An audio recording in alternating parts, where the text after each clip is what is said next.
Yemen में एक कत्ल हुआ। वो कत्ल के बाद कोर्ट में जाके केस हुआ। वो केस में एक औरत का नाम है निमिषा प्रिया। वो नॉन मुस्लिम है। वो या उसको कत्ल करने का हुक्म हुआ है। जुलाई 2017 यमन की राजधानी सना के एक छोटे से बिल्डिंग के ग्राउंड फ्लोर पर सब कुछ नॉर्मल लग रहा था, लेकिन शाम ढलते ही कुछ ऐसा हुआ जिससे सबकी सांस रुक गई। वहां के एक फ्लैट रूम से बदबू आने लगी। पहले तो पड़ोसियों ने सोचा कि कोई डेड एनिमल होगा, लेकिन धीरे धीरे बदबू इतनी तेज हो गई कि पड़ोसियों ने लैंडलॉर्ड को बुलाया। लैंडलॉर्ड ने रूम खोला तो अंदर जमीन पर खून के निशान थे। रूम में हर चीज बिखरे हुए थे। खून के निशान फॉलो करके जब पानी के टैंक तक पहुंचे तो वहां एक डेड बॉडी टुकड़ों में कटा हुआ मिला। पुलिस आई, डेड बॉडी आइडेंटिफाई हुई। ये बॉडी थी तलाल अब्दू मेहंदी की, जो एक यमनी बिजनेसमैन था।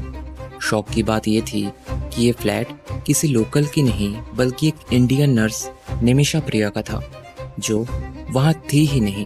पड़ोसियों ने बताया तलाल अक्सर यहाँ आता था और दोनों के बीच कुछ महीनों से आर्गुमेंट्स भी सुनाई दिए, लेकिन कोई सोच भी नहीं सकता था कि ये आर्गुमेंट्स एक मर्डर में बदलेंगे। पुलिस ने मर्डर का केस फाइल किया और सस्पेक्ट थी निमिषा प्रिया।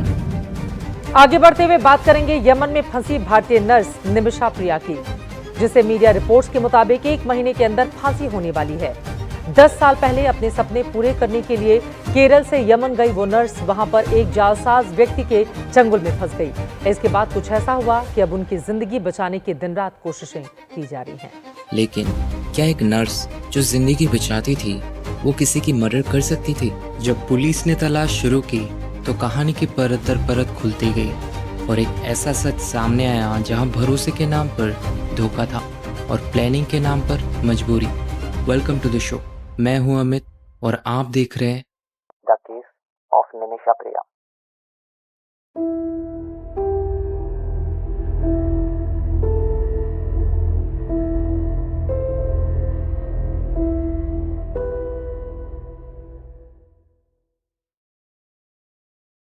निमिषा प्रिया का सफर केरला के पल्लक्कड डिस्ट्रिक्ट के कोलिंगोडे गांव से शुरू हुआ।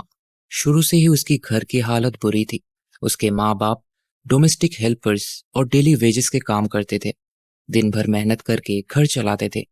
पर निमिषा के सपने बड़े थे, लेकिन उन सपनों को सच करने के लिए पैसे कम थे, जिस वजह से वो एक लोकल चर्च की मदद ली और नर्सिंग का कोर्स किया। लेकिन केरला में उसे कोई जॉब नहीं मिली क्योंकि उसके स्कूल के एग्जाम क्लियर नहीं हुए थे। फिर भी उसने हार नहीं मानी। वो चाहती थी अपने परिवार को इस सिचुएशन से बाहर निकाले। इसलिए 2008 में 19 साल की उम्र में निमिषा ने एक बड़ा डिसीजन लिया और अपना देश छोड़ यमन चली गई। एक ऐसा देश जहां इंडियन नर्स के लिए काम था, पैसे थे और शायद एक बेहतर जिंदगी भी। सना के गवर्नमेंट हॉस्पिटल में उसे नर्स का काम मिला। यमन में लाइफ इजी नहीं थी। अलग कल्चर, अलग भाषा और सिविल वर्क का टेंशन, ये सब के बीच भी वो दिल से काम करती रही।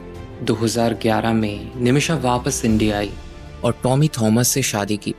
शादी के कुछ दिन बाद ही दोनों वापस यमन चले गए, जहां टॉमी को असिस्टेंट इलेक्ट्रिशियन का काम मिला। शादी के 1 साल बाद उन दोनों की एक बेटी हुई।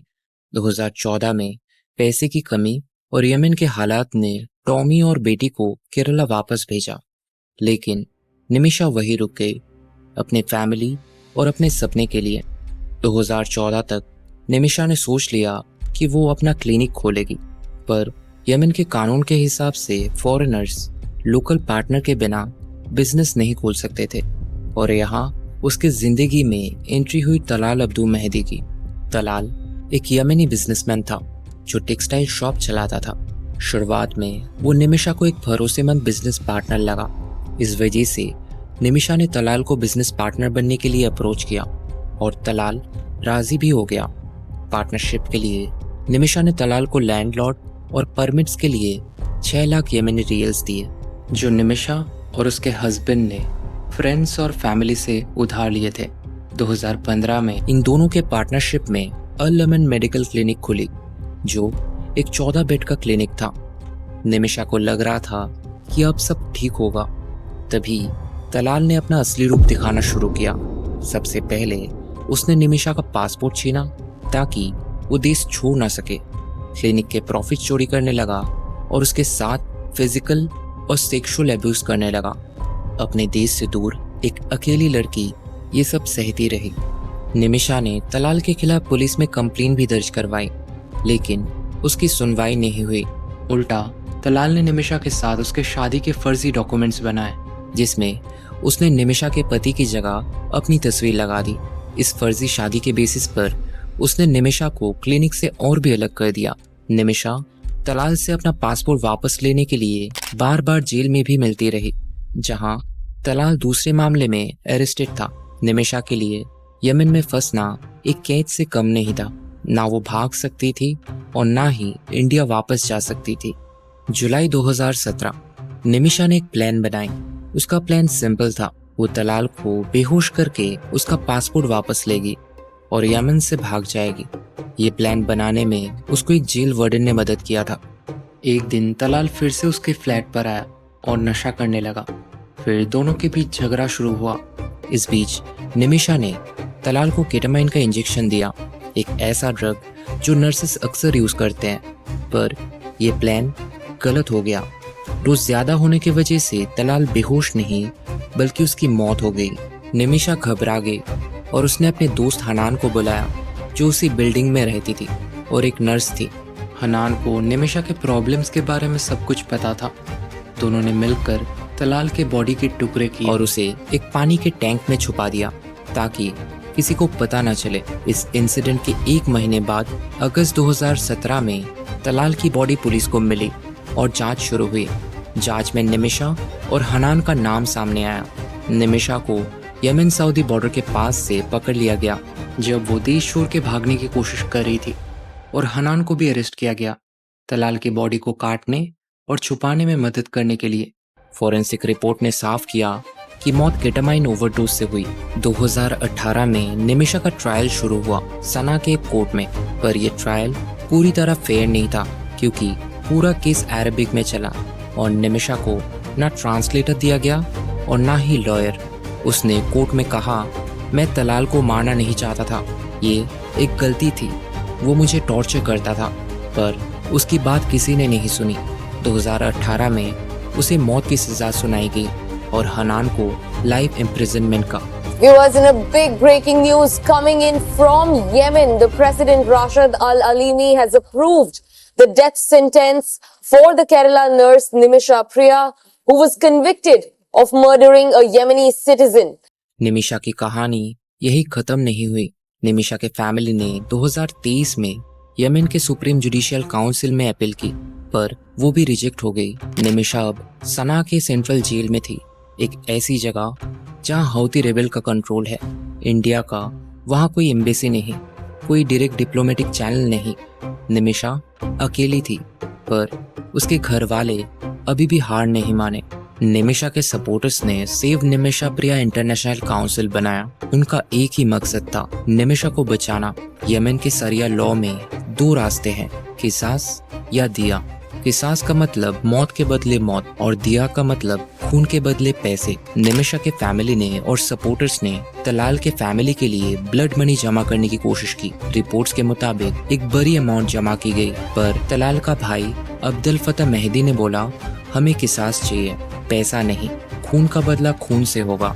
निमिषा की मां प्रेमा कुमारी 2022 से यमन में है तलाल के फैमिली से माफी मांगने के लिए। उन्होंने कहा, तलाल की मौत मुझे अपने बेटे जैसा दुख देती है। मैं यहाँ अपनी बेटी को बचाने आई हूँ।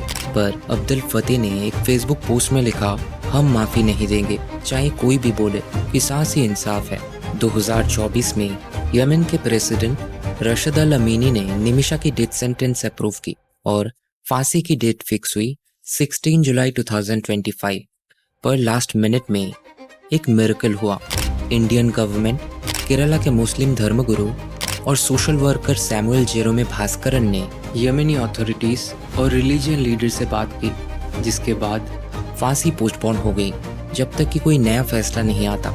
सुप्रीम कोर्ट में ये केस अभी भी चल रहा है। नेक्स्ट हियरिंग 14 अगस्त 2025 को है। निमिषा के हस्बैंड टॉमी थॉमस ने कहा, हमारी बेटी को उसकी माँ चाहिए। हम दुआ कर रहे हैं कि तलाल की फैमिली माफ कर दे। प्रेमा कुमारी जो यमन में अपना घर बेच कर आई, उन्होंने मीडिया से कहा इस केस को और ना उछालने, वरना तलाल की फैमिली गुस्सा हो जाएगा। निमिषा खुद जेल से बोलती है, मैंने गलती की, पर मैंने उसे जानबूझकर नहीं मारा। लेकिन तलाल के भाई का गुस्सा ठंडा नहीं हुआ। उसने BBC अरेबिक को बताया ये सिर्फ एक मर्डर नहीं, उसने बॉडी के टुकड़े किए और उसे छुपाया। हम माफ़ी नहीं देंगे। ये केस सिर्फ निमिषा की नहीं बल्कि हर उस इंडियन वर्कर्स का है जो गल्फ कंट्रीज में सपने लेकर जाता है। लाखों नर्सेस, लेबर्स और प्रोफेशनल्स हर साल मिडिल ईस्ट जाते हैं अपनी फैमिली के लिए, बेहतर जिंदगी के लिए। पर कभी कभी ये सपना जेल बन जाता है या मौत का साया। यमन में Houthi control, no Indian embassy और शरिया लॉ ने निमिषा का केस को और भी कॉम्प्लिकेटेड किया। सोचिए, एक औरत अकेली एक ऐसे देश में जहां जंग ने सब कुछ छीन लिया, क्या उसे इंसाफ मिलेगा? निमिषा के सपोर्टर्स अब भी लड़ रहे हैं, ब्लड मनी के लिए कोशिश जारी है, पर तलाल के फैमिली मानने को तैयार नहीं। क्या ये पैसा निमिषा की जिंदगी बचा पाएगा या किसास के कानून में सब खत्म हो जाएगा?